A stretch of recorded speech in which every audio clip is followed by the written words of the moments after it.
Building infrastructure and running candidates helps with the third part of Grover Norquist's ongoing Islamist influence operation. Advancing the agendas of the civilization jihadists, or, at a minimum, promoting agendas that serve the Islamists' interests. Let's briefly recap what we've learned about such agendas and explore the Norquist-Alamoudi team's recent efforts to advance them. The initiatives promoted by Grover Norquist and his Islamist allies in Republican settings, in national political circles, and/or on Capitol Hill have two things in common. They are at odds with national security-minded conservatism, and they are in the interest of, and are usually vociferously championed by, the Muslim Brotherhood and other Islamist enemies of the United States. Let's look at each of these Norquist-sponsored or enabled initiatives in turn. Grover Norquist has worked to deny American law enforcement, Homeland Security, the military, and other authorities tools vital to countering violent jihadists. Notably, Norquist and his Islamist allies, like convicted terrorist Sami al-Arian, insist that classified information can only be used in deportation proceedings under circumstances that could compromise such data and possibly jeopardize the sources and methods by which it is obtained.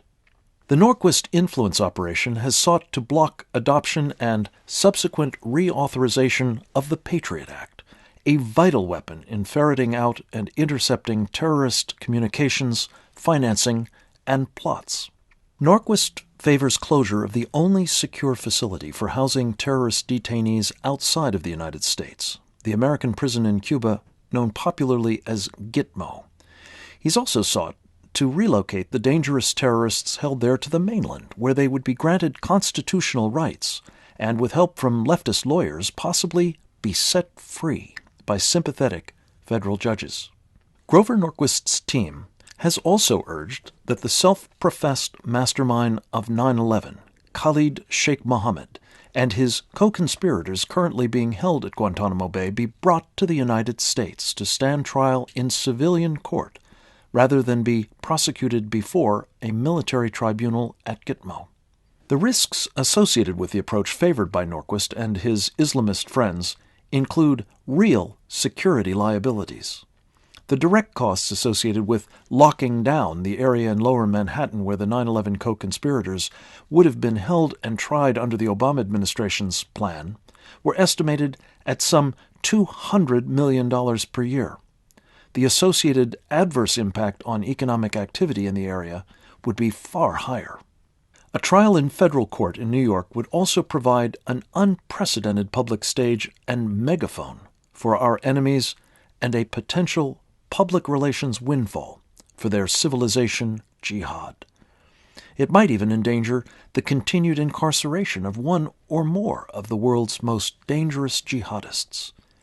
For all these reasons, even non-conservatives have rejected this item on Norquist and Company's agenda. Other Islamist priorities Grover Norquist has espoused include allowing Sharia-adherent Muslims to erect what would be, in accordance with their doctrine and traditions, a triumphalist mosque and Islamic community center in a building severely damaged in the 9/11 attacks and close by Ground Zero. Norquist has expressed sympathy for the work of the George Soros-funded anti-Israel influence operation that masquerades as a mainstream Jewish organization, J Street.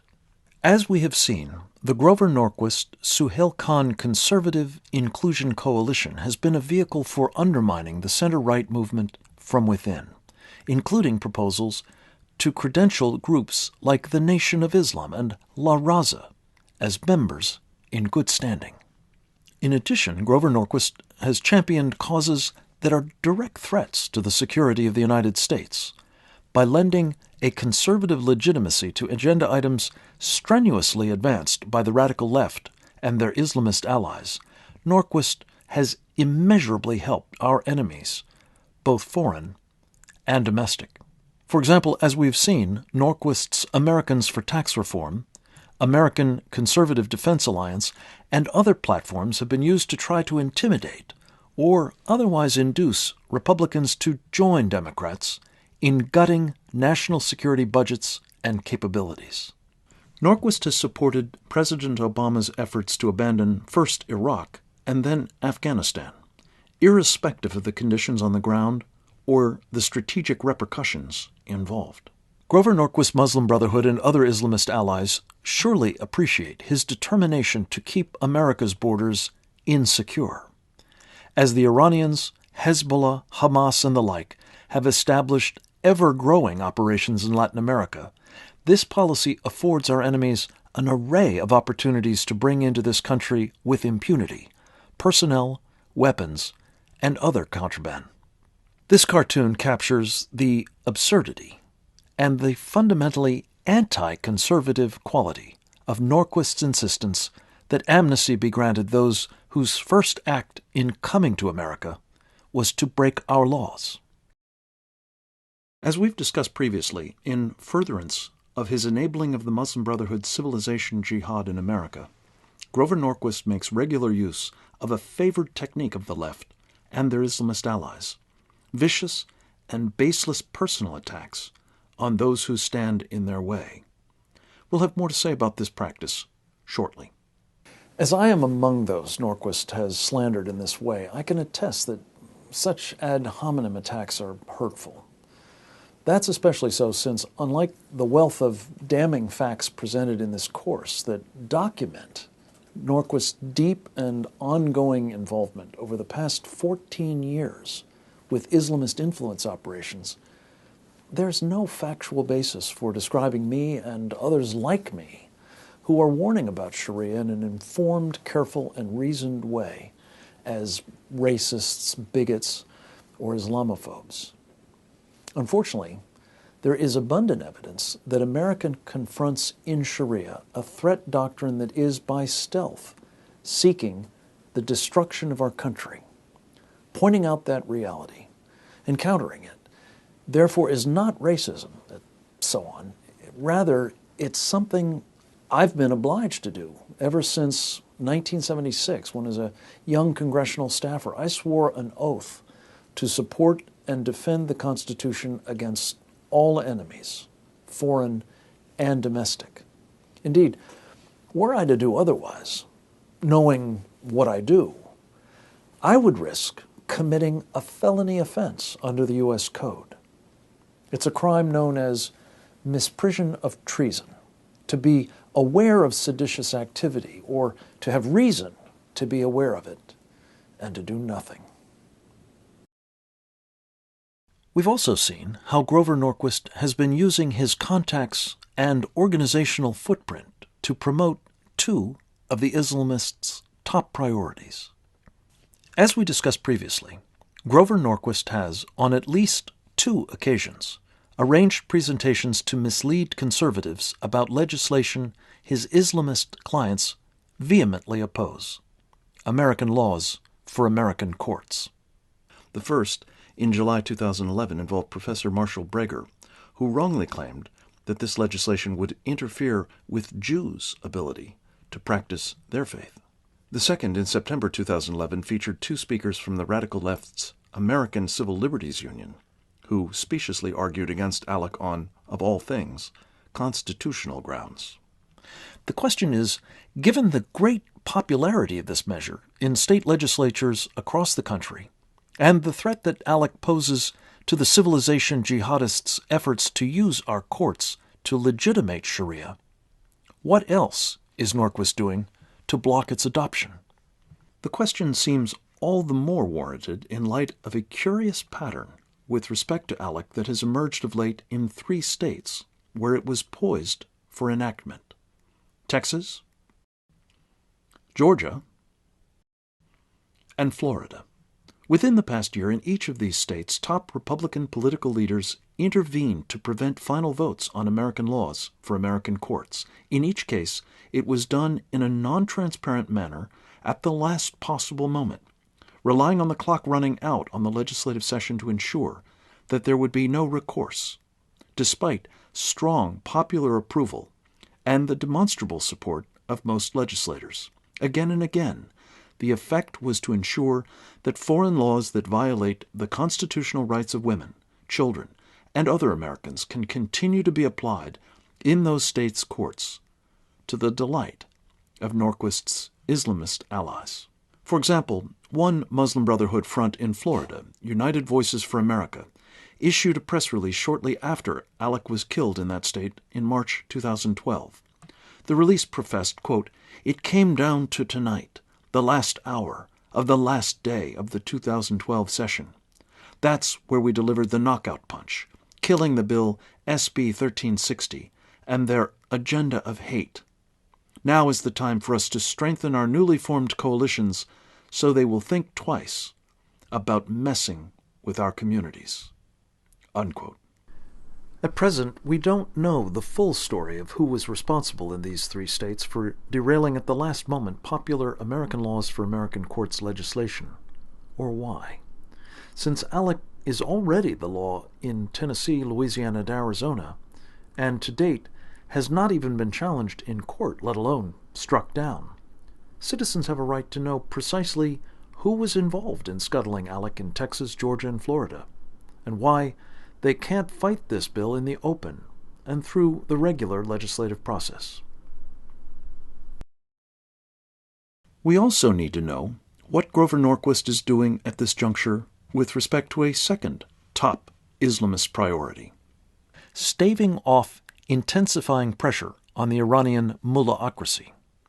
While the campaign for a new American policy on Iran seems to have been inactive as a coalition after 2010, its mission is presumably more important to the likes of Ayatollah Khamenei and Mahmoud Ahmadinejad now than ever. After all, mounting evidence that Iran is within reach of realizing its nuclear weapons ambitions is prompting an escalating effort to impose more stringent U.S. and multinational sanctions, and perhaps to take military action.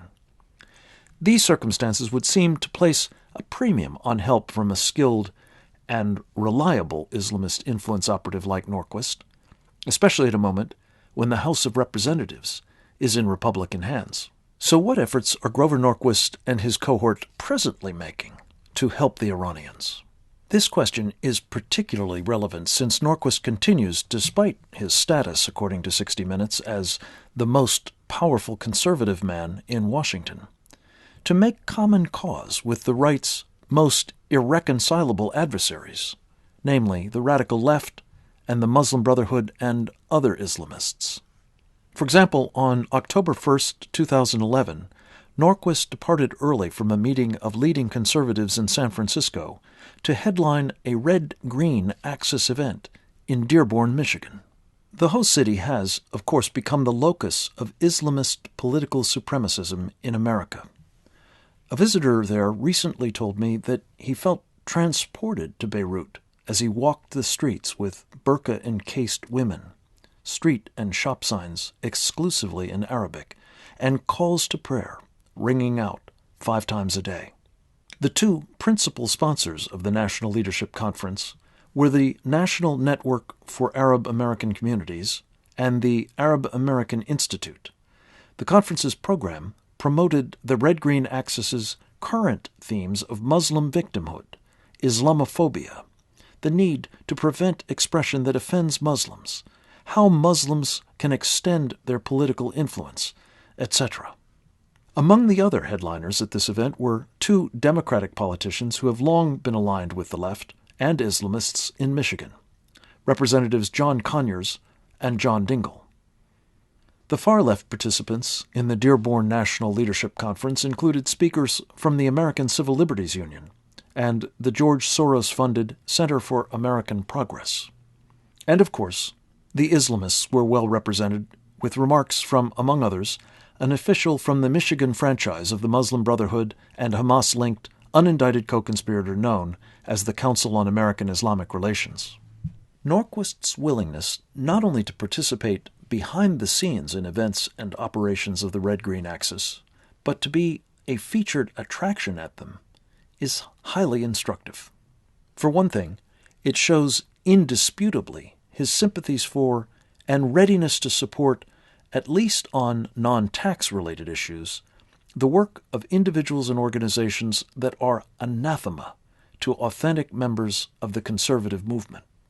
Second, it demonstrates dramatically that Grover Norquist has no qualms about lending his conservative political credentials and coloration to provide, as the Iranian lobby's Trita Parsi put it, quote, transpartisan legitimacy to our efforts, unquote. Third, the brazenness of his betrayal of conservative principles and values bespeaks an astonishing and profound contempt that Grover Norquist evidently feels for his fellow conservatives and what defines them as people of the right. I'll come back to this contemptuous attitude in a moment. If these suggested takeaways seem harsh, listen to a portion of Grover Norquist's remarks at the Dearborn National Leadership Conference and judge for yourself. In particular, pay close attention to his closing comment. Right here? One sec. No, I hesitated because I wasn't sure if I could tell this story without quite IDing the guy it was about.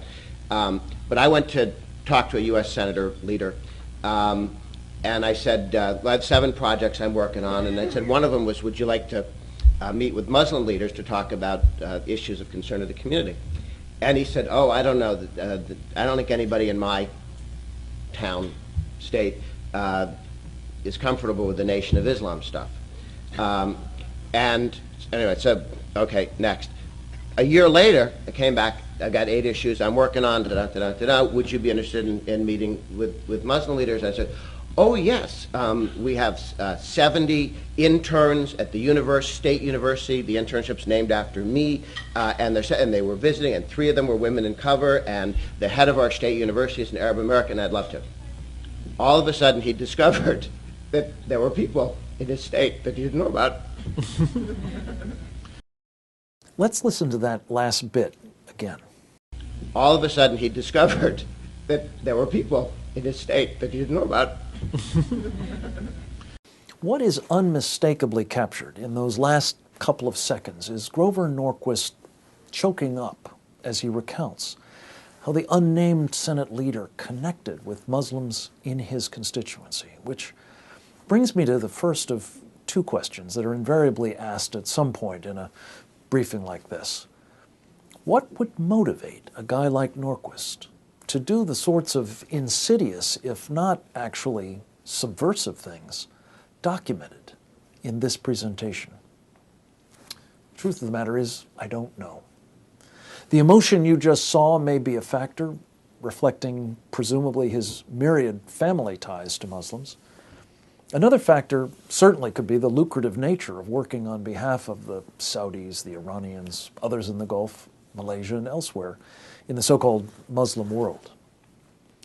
In addition, Muslim friends of mine who have seen Norquist in Muslim-only settings report that he behaves like a convert, even though he claims to be a, quote, boring white bread Methodist, unquote.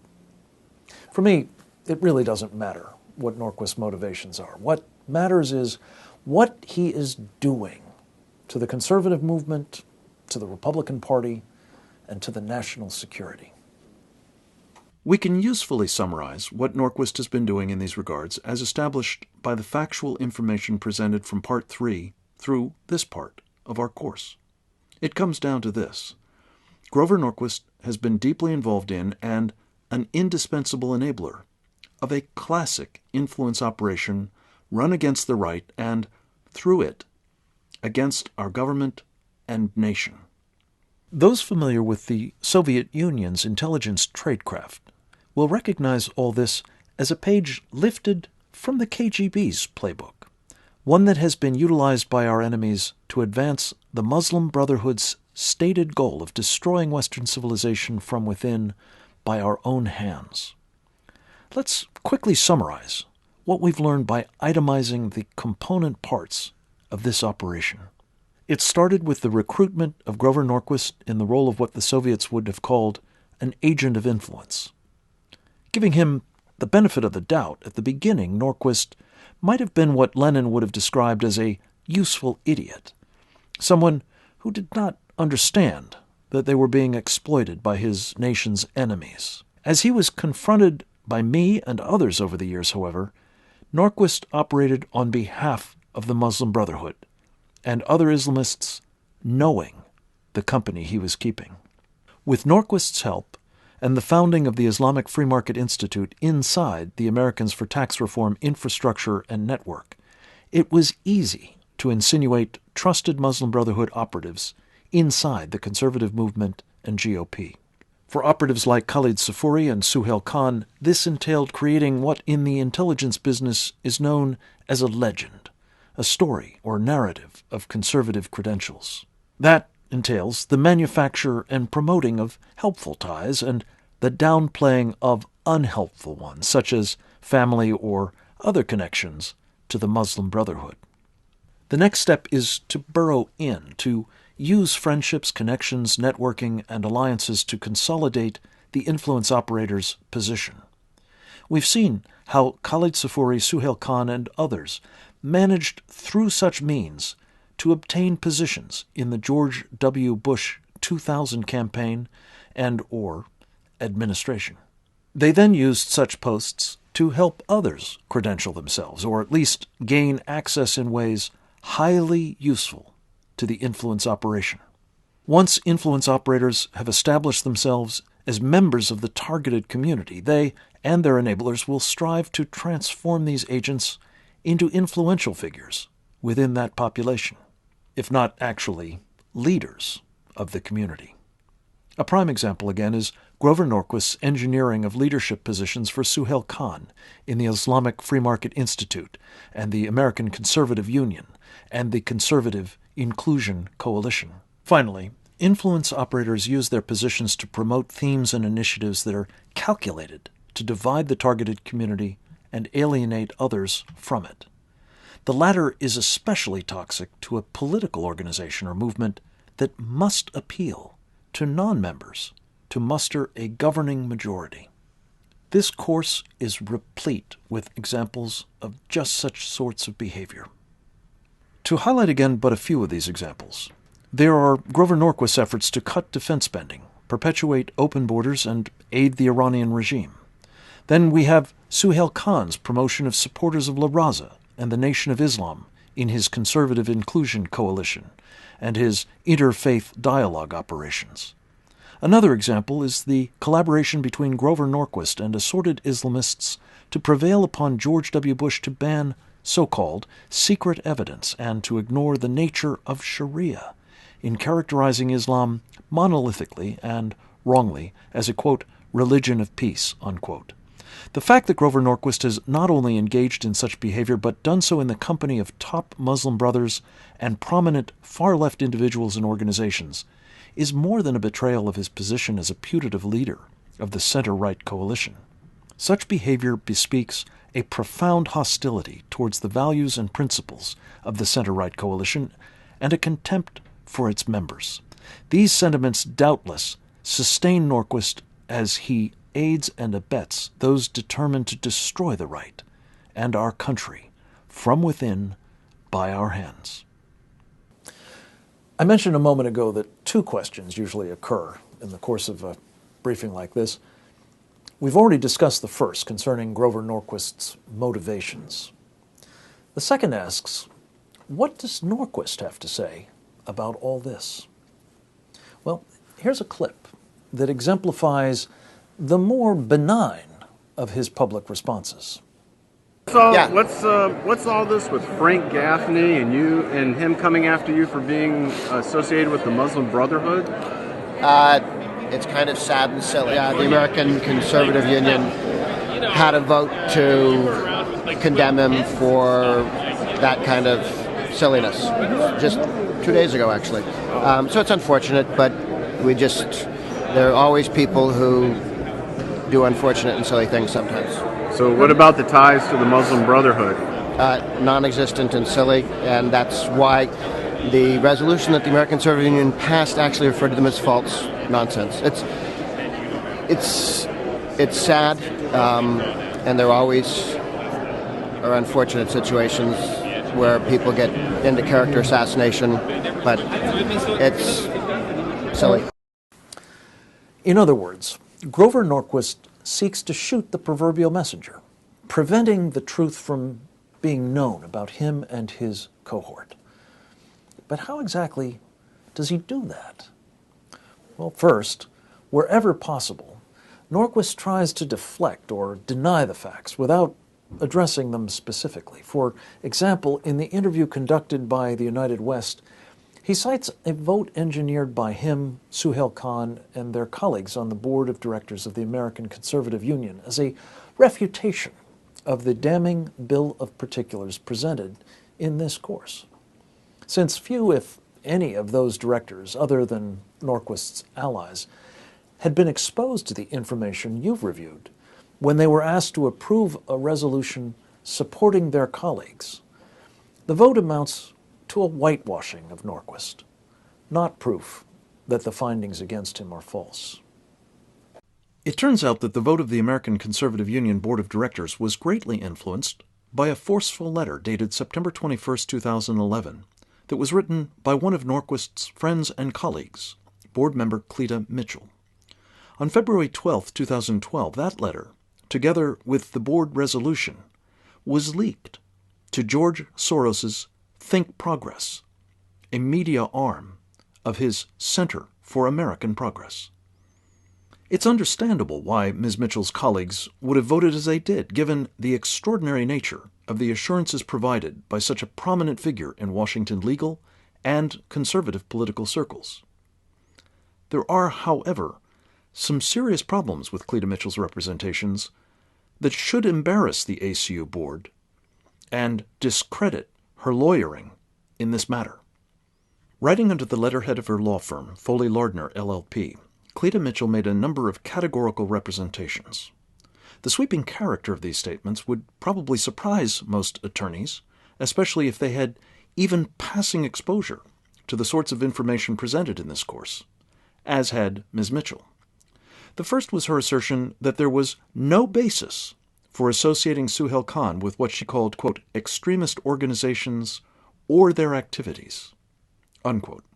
For good measure, she reiterated the point, claiming that I had never provided, quote, a single fact or any documentation, unquote, that would establish such ties. Ms. Mitchell actually went so far as to tell her colleagues that on the basis of her due diligence, she concluded that there are, quote, no facts to support or substantiate, unquote, the sorts of allegations I have made, allegations grounded in the myriad facts to which you have been exposed thus far in this course.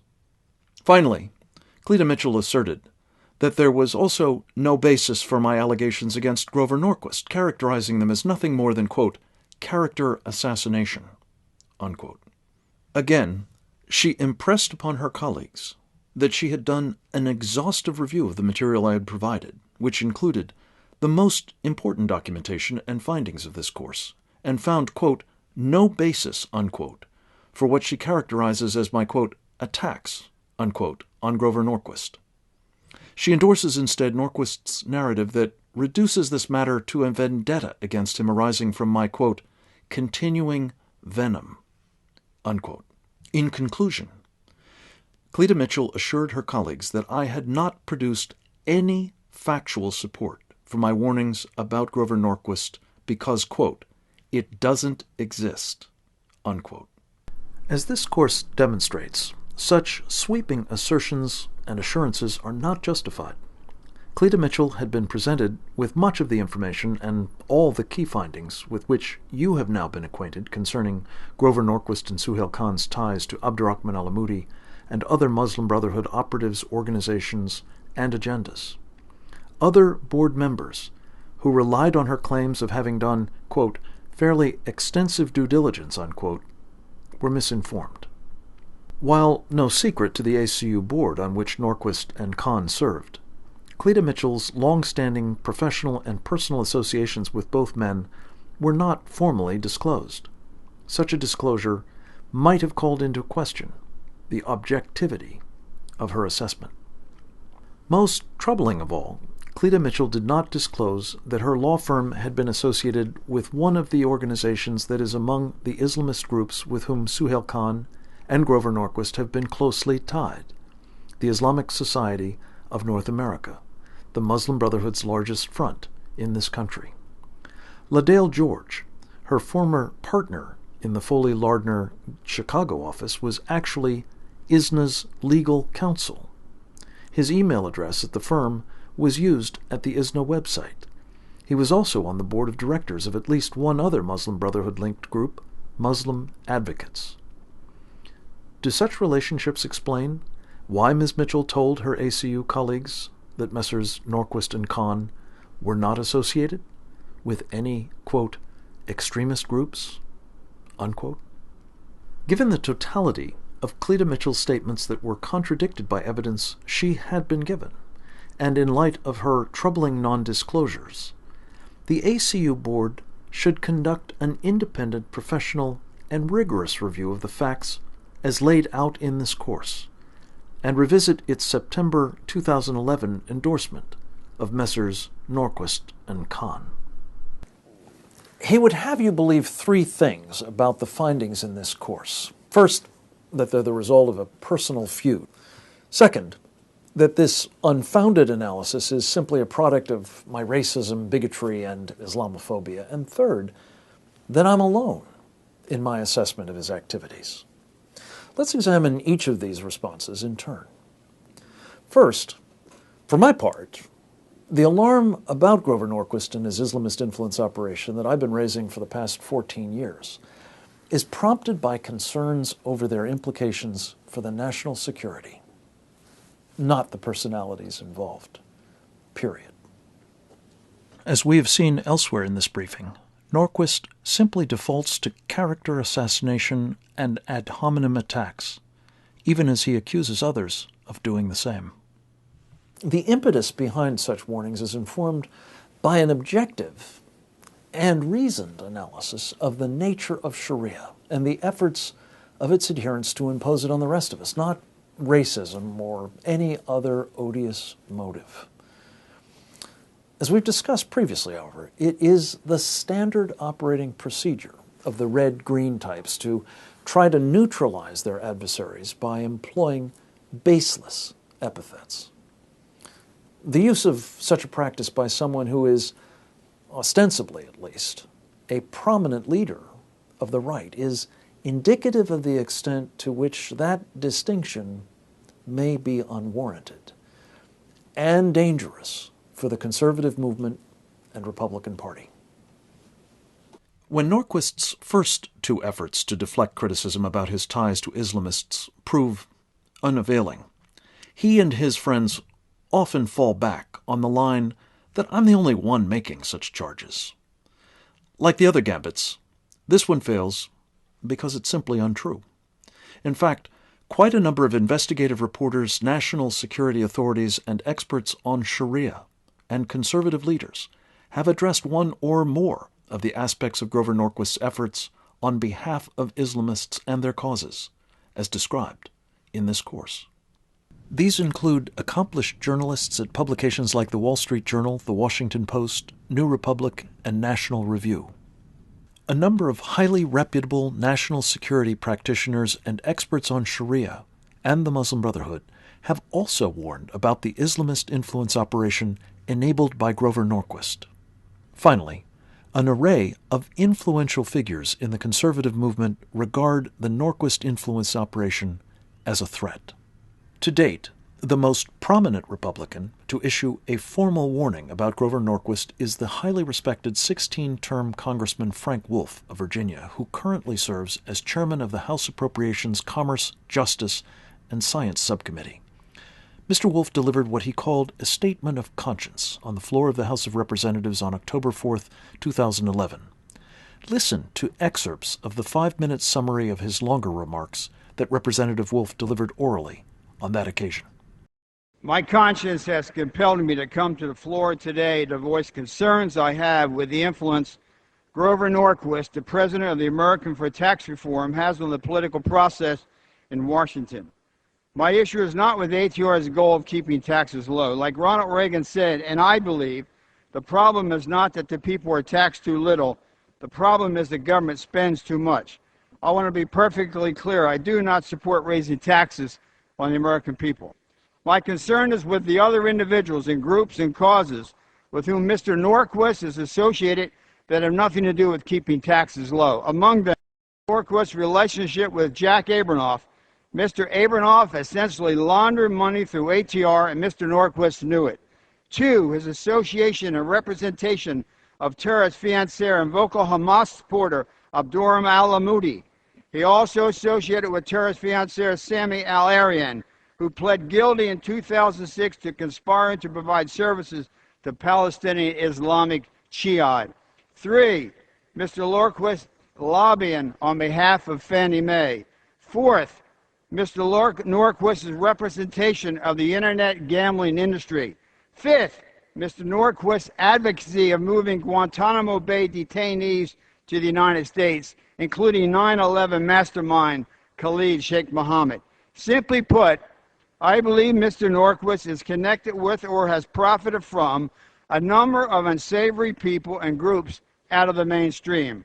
I also believe that Mr. Norquist has used the ATR pledge as leverage to advance many other issues that many Americans would find inappropriate and would, taken as a whole, should give people pause. I raise these concerns today in the context of dealing with the future of our country. So here's the bottom line. Grover Norquist has responded to the sort of information you've been viewing in ways that simply do not stand up to scrutiny. In fact, they only reinforce the principal message of this presentation. An influence operation like the civilization jihad that, in this case, it supports, works best when it works stealthily. It's our hope that by marshaling the facts as we have here and presenting them together with the reference materials at the Center for Security Policy's website, www.securefreedom.org, in a readily accessible way, it will no longer be possible for Grover Norquist and his Muslim Brotherhood and other Islamist allies to operate in the shadows and to succeed in their efforts to destroy us from within by our hands. The necessity of exposing and shutting down Grover Norquist's Islamist influence operation takes on still greater urgency as we consider in the next parts of this course the ways in which it has enabled even more dangerous inroads to be made during and with the help of the presidency of Barack Obama. As we'll see, the effects have been devastating for U.S. security, allies, and interests abroad, and entail ominous implications for our constitutional form of government and rights here at home.